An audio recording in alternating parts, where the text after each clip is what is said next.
네, 오늘 저희가 함께 보실 말씀은 구약성경 창세기 4장 25절부터 26절입니다. 창세기 4장 25절 26절 두 절 말씀을 저희가 함께 보도록 하겠습니다.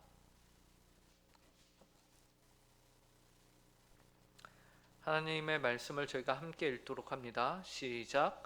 아담이 다시 자기 아내와 동침함에 그가 아들을 낳아 그의 이름을 셋이라 하였으니 이는 하나님이 내게 가인이 죽인 아벨 대신에 다른 씨를 주셨다 함이며 셋도 아들을 낳고 그의 이름을 에노스라 하였으며 그때에 사람들이 비로소 여호와의 이름을 불렀더라. 아멘. 성경은 총 66권의 책으로 구성이 되어 있습니다. 물론 어떤 교파에서는 성경 외의 성경을 인정하여서 66권 이상의 책을 하나님의 말씀으로 보는 것도 있죠. 하지만 우리가 인정하는 성경의 권수는 총 66권이에요. 그리고 디모데후서 3장 16절의 말씀과 같이 모든 성경은 하나님의 감동으로 된 것으로 교훈과 책망과 바르게 함과 의로 교육하기에 유익하다라는 사실을 우리가 알고 있습니다. 그리하여서 이 정경으로 보는 66권의 성경은 성령 하나님에 의해서 쓰여진 책이라는 것을 우리가 압니다. 그런데 이때 성령님에 의해서 성경이 기록되었다라고 할 때에 그것은 펜이 혼자 공중에 붕붕 떠다니면서 그 펜이 스스로 이렇게 성경을 기록한 것은 아니에요. 그러면 하나님의 감동으로 즉 성령으로 쓰여졌다라는 것은 무엇을 의미할까요? 그것은 성령 하나님께서 인간 저자들 안에 유기적으로 역사하셔서 그들의 사고, 지식, 문화, 말투, 심지어 그들의 개성까지 하나님이 모두 사용하셔서 그 안에 오류가 없게끔 성경을 기록한 책입니다. 그렇기 때문에 성경이 어떻게 쓰여졌느냐? 하나님과 인간이 유기적으로 연합하여서 오류가 없게 하나님의 영감으로 쓰여진 책이 바로 성경이다라는 것이에요. 그런데 이 성경은 약 1500년 동안 기록이 되었고요. 각 시대와 상황에 따라서 그 저자도 약 40여 명의 저자들에 의해서 기록이 되었습니다. 그런데 이처럼 긴 세월 동안 또 여러 저자들에 의해서 기록이 된 성경이기 때문에 이 전체를 포괄하며 일관되게 바라볼 수 있는 그런 기준이 필요합니다. 그래서 여러 다양한 사람들이 여러 주제로 성경을 풀이를 했고 그것을 이제 보기를 시작했습니다. 우리는 이것을 성경 신학이라고 해요. 그래서 어떤 이들은 언약으로 풀고 어떤 이들은 이제 하나님의 나라로 풀기도 하고 그런데 최근에 제가 본 한 가지의 주석은요, 이것을 동성애로 풀었습니다. 그래서 퀴어 신학이라고 하는데 동성애로 풀었어요. 그래서 성경 전체를요, 그것을 동성애와 관련해서 성경을 다 해석을 해놨어요. 이처럼 우리에게 성경을 한눈에 볼 수 있는 기준, 그 관점과 시각은요 참으로 중요한데 그 또한 우리가 안전하게 또 그 기준을 골라야 한다라는 것이에요. 안 그러면은 성경이 의도한 바와 다르게 엉뚱한 해석을 우리가 그 안에서 끄집어낼 수도 있기 때문에 그래요. 그래서 그런 의미에서 이 성경 66권을 포괄적으로 통일성 있게 바라보는 가장 안전한 기준은 바로 예수 그리스도입니다. 쉽게 말해서요, 구약은 오실 예수 그리스도에 대한 이야기이고 신약은 오신 예수 그리스도에 대한 이야기로 보는 거죠. 이렇게 우리가 성경을 볼 때 성경 66권 전체는 그리스도 안에서 놀라운 통일성을 이루게 됩니다. 창세기 처음부터 요한계시록 마지막 부분까지 전체 역사, 이 인류의 역사 전체를 향한 하나님의 일하심을 그 이야기 형식으로 기술이 되어 있고 그 모든 것을 예수 그리스도를 통해서 우리가 해석이 가능한 것이죠. 그리고 이렇게 보게 되면요, 신약 성경과 구약 성경이 서로 필요한 부분들을 보충해주고 있구나라는 것을 우리가 확인하게 됩니다. 구약 성경의 수많은 약속들과 예언들이 신약에서 완성이 되고 성취가 되는 것이에요. 그리고 그래서 이 구약에 있던 일들이, 그 예언들이 바로 이 일을 뜻하고 있었구나라는 것을 우리가 발견하게 되고요. 신약에서 성취가 된 많은 일들은 또한 구약에서 증거와 그 원인을 찾아볼 수 있게 되는 거죠. 한 가지 예로 예수님께서 그냥 십자가가 아닌 나무 십자가에 죽으셔야 했다. 예수님이 왜 죽으셔야 했는가? 나무 십자가에서 그냥 돌 십자가도 있을 것이고 아니면은 쇠로 된 십자가도 있을 것이고 그것이 더 튼튼했을 텐데 왜 나무 십자가일까요? 나무가 구하기 쉬워서 그랬을까요? 그렇지 않습니다. 신명기 21장 21절, 22절, 23절을 보면 다음과 같이 말하고 있어요. 함께 이 말씀을 읽어보도록 하겠습니다. 시작. 사람이 만일 죽을 죄를 범함으로 네가 그를 죽여 나무 위에 달거든 그 시체를 나무 위에 밤새도록 두지 말고 그날에 장사하여 내 하나님 여호와께서 내게 기업으로 주시는 땅을 더럽히지 말라. 나무에 달린 자는 하나님께 저주를 받았음이니라. 이처럼 예수님이 그냥 철이나 돌이나 돌로 만든 십자가가 아닌 나무 십자가에 달리셔야 했던 이유는요, 구약에서 우리가 찾을 수 있는 거예요. 구약에서 뭐라고 말합니까?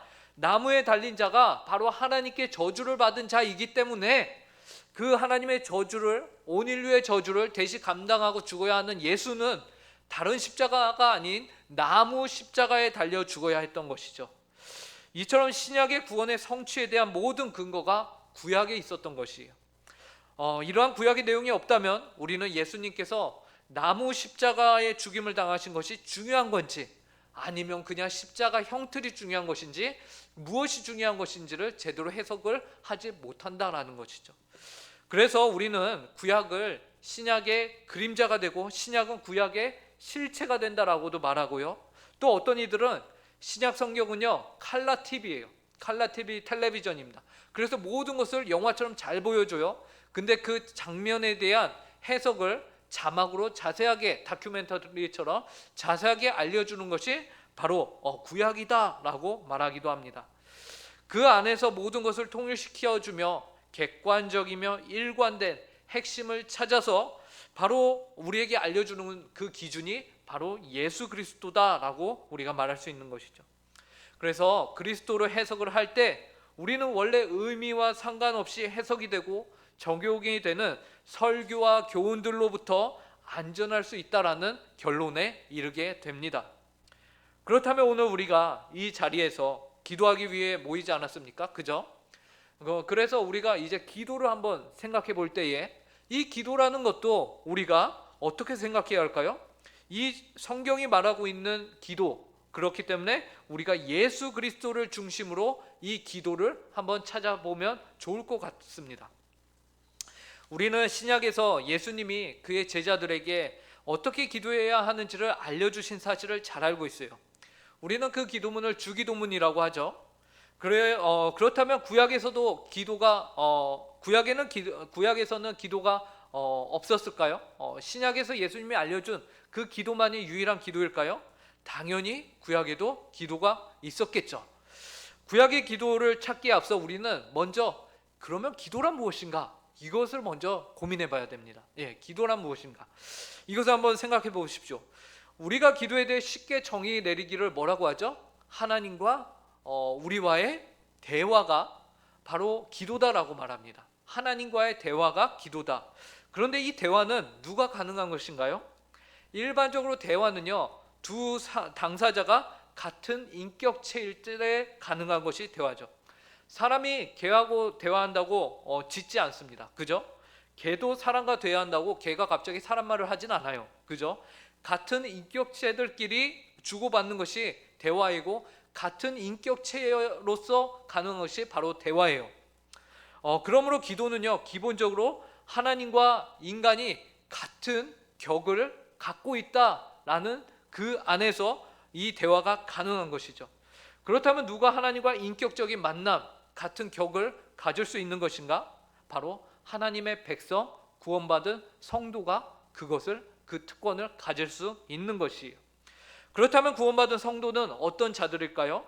생각을 해봐야 되는 거죠. 신약에서는 예수 그리스도를 믿음으로 말미암아 구원을 받은 자들이 있고요. 또 구약에서는 아직 예수 그리스도가 오지 않으셨기 때문에 각 시대마다 그리스도를 예표하는 하나님이 정하신 뜻을 따라 택함을 받은 자들이 바로 구원받은 성도입니다.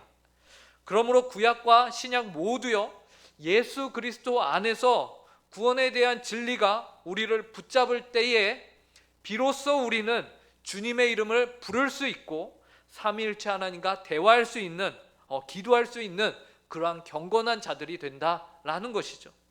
그런데 사실 태초에 하나님이 인류를 창조하셨을 때는요, 온 인류는 하나님과 소통하는 것이 너무나도 자연스러운 존재들이었어요. 그렇게 지음을 받았던 거죠. 그런데 오늘날 여러분들 주변을 살펴보십시오. 여러분들 주변에 하나님과 소통하고 있는 사람들이 온 인류가 다 소통하고 있나요? 오히려 하나님과 기도하고 하나님을 찾는 자들이, 여호와 하나님의 이름을 부르는 자들이 극소수에 이르죠. 극소수예요. 도대체 무슨 일이 일어난 걸까요?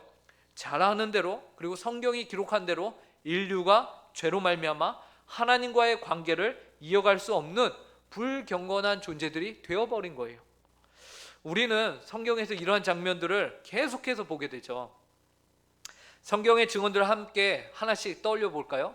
태초에 하나님이 창세기 3장에서 창조하신 그 인류가 창세기 3장에서 범죄하죠. 그래서 하나님과의 관계가 끊어져 버려. 다들 잘 아시는 대로 하나님께서 금하신 선악과를 인간이 따먹습니다. 그 다음에 인간이 취한 행동이 무엇이죠? 하나님을 피해 자신의 몸을 숨기는 것. 예, 하나님과의 관계를 거부하고 피하는 것이 그 열매였어요. 또 아담과 하와에게서 난 첫 번째 아들인 가인은 그의 동생 아벨을 시기화질투로 죽이게 되는데요, 그 이후에 하나님께서 아담과 하와에게 하셨던 동일한 질문을 해요. 야, 아담과 하와에게는 너희가 어디 있느냐라고 했는데, 이 가인에게는 뭐라고 하죠? 네 동생 아벨이 지금 어디 있느냐라고 묻죠. 창세기 4장 9절입니다. 함께 읽어보겠습니다. 시작. 여호와께서 가인에게 이르시되 내 아우 아벨이 어디 있느냐? 그가 이르되 내가 알지 못하나이다. 내가 내 아우를 지키는 자니이까. 이렇게 대답하는 가인에게 하나님께서 뭐라고 하시냐면요, 네 아우의 핏소리가 땅에서부터 내게 호소하고 있다 라고 가인에게 말씀하십니다. 그리고 창세기 4장 16절에서 가인이 여호와 앞을 떠나 에덴 동쪽 놋 땅에 거주하더니 라고 기록하고 있는 것이죠. 이처럼 우리는 무엇을 발견하게 되냐면요, 다시 한번 인류가 하나님 앞에서 여호와 하나님 앞을 떠나는, 죄인들은 그 하나님 앞을 떠나는 광경을 반복해서 보게 되는 것이. 그리고 창세기 4장 후반절로 가면요, 하나님을 떠난 인류가 놋 땅에 거주하는 이야기가 등장을 합니다. 그곳에 거주한 가인의 후손들에게는요, 한 가지의 공통점이 있습니다. 그곳에 가인의 후손들의 족보가 나오는데 공통점이 한 가지 있어요. 그들은 모두가 하나같이 굉장히 솜씨가 뛰어난 제주꾼들이었어요. 그 재능을 가지고서요, 그들은 문명을 발달시킵니다. 가인이 낳은 자식 에녹은요, 성을 쌓아요. 그의 후손 중에 야발은 가축을 치는 자의 조상이 됩니다. 그리고 유발은 수금과 퉁소를 잡는 모든 음악하는 자들의 조상이 되어버려요. 성경은 두발가인은 구리와 쇠로 만든 여러 가지 기구들을 만드는 아주 능력 있는 자가 됩니다. 그리고 라멕은 이 세상에 없던 굉장한 것이 아니죠, 아주 나쁜 제도를 만들어내죠. 일부 다처제라는 제도를 만들고 하나님을 업신여기며 감히 하나님의 생명의 주관자인데 자신이 생명의 주관자인 것처럼 외치고 다니는 모습을 우리가 발견하게 됩니다. 이와 같이 가인의 자손들이 문명을 발달시킬 수 있었던 이유가 뭔지 아십니까, 여러분? 하나님과의 깨어진 관계로 인해 이들은 스스로 자신의 생명을 스스로가 지켜야 하는 그러한 존재들로 이렇게 떨어졌기 때문에 그렇습니다. 그들의 역량을 발전시키고 계속해서 변화를 시키고 이것을 더욱더 숙달시켜야만 했던 거예요. 그 결과 문명은 발달시킬 수 있었습니다. 그러나 하나님 앞에서는 불경건한 자들이 되어버렸어요. 그 어디에서도 그들이 여호와 하나님의 이름을 부르짖었다, 그분을 찾았다, 그분과 인격적인 만남을 가졌다라는 내용은 그 어디에도 없는 것입니다. 이로써 우리는 아담과 하와로 시작한 인류가 바로 그 다음 세대부터 살인이라는 무시무시한 죄를 시작으로 그의 후손들이 단 한 세대도 빠짐없이 모두가 여호와 하나님을 버리고 스스로의 힘과 능력으로 지혜로 살아갔다는 사실을 목격하게 되는 거죠.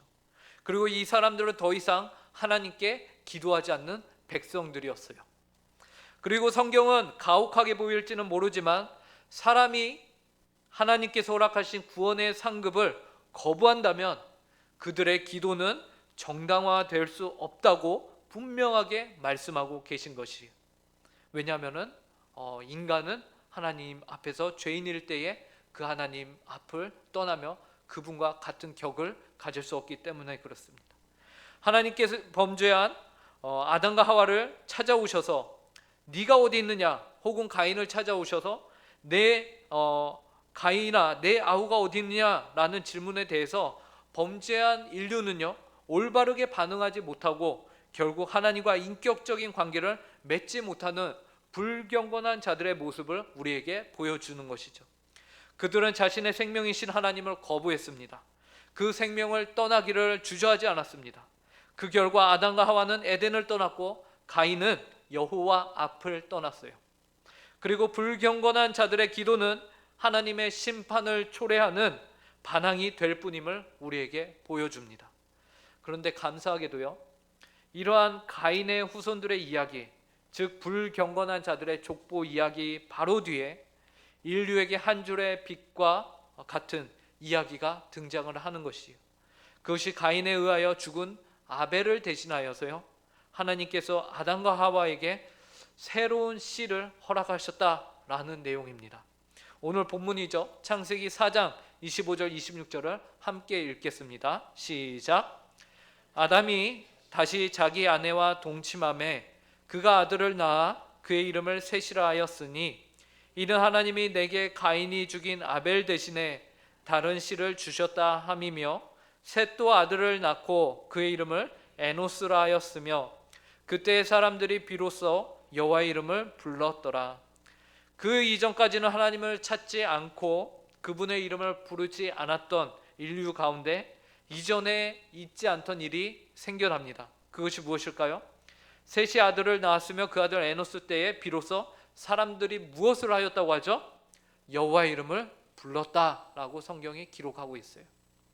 드디어 하나님을 찾고 하나님과 인격적인 만남을 갖고 기도하는 경건한 세대가 이 가운데 일어난 것이에요.